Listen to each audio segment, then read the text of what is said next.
napag-uusapan na natin habang inaantay natin si Ma'am Dana. Eh di, Okay. napakinggan mo rin yung sinabi ng Pangulo. Nino, sino May- Pangulo? Isa lang ang Pangulo natin. Sorry. Pangulo mo ba si Trump? Pangulong Marcos. Kilala mo naman ang VP natin. Ah? VP. Sino ba nag-aambisyon maging VP ngayon? Madami sila yata. Ah. Oo. Pero yun nga ang sinabi ng Pangulo, tila yung iba daw, wala siyang binanggit kung sino yung iba daw na kandidato eh, parang napabili lang daw ng suka. May mga ganun.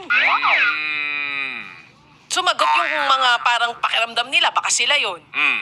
Sabi nung isa, okay lang naman daw natawagin sila na parang napabili ng suka, basta daw siya may diploma. May ganun. Oo. At lalabanan daw Sino nila. ba ng diploma? Ha? Hindi ko alam kung sinong pinatutungkulan niya. Ang sabi niya, lalabanan daw ng Team Suka ang Team Sinusuka. Ba, iba na ngayon?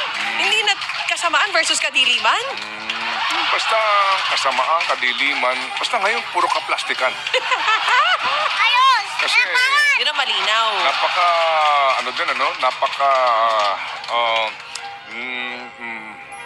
mapagpanggap naman yung sitwasyon na binibira mo ng binibira nung nagdaang halalan bilang korap at magnanakaw, pero naandong ka't itinataas ang kamay mo nang sinasabi mo magnanakaw. Parang ang hirap naman din nun, di ba?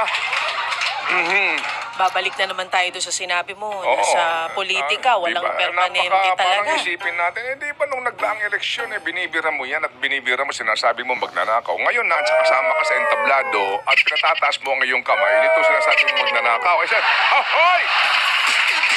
Total.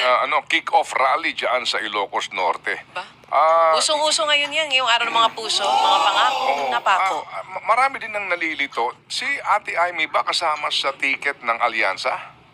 Nandun siya nung kick-off, pero di ko sure kung kasama siya. Ang pagkakaalam natin, hindi, di ba? Hindi talaga. So, yung binabakbakan daw ni ni Pangulong Marcos Jr. ang kung ano man tawag niya sa kabila. Team Suka. Oo, kesyo pro-China, kesyo ganire. Pero di ba si Ate Amy pro-China? Hindi ba pro-China? Hindi ko sure kung pro-China. Hindi mo alam. Kasi si... ako yung nagtatanong lang Oo. Pero Pro-China ba si Senator Amy?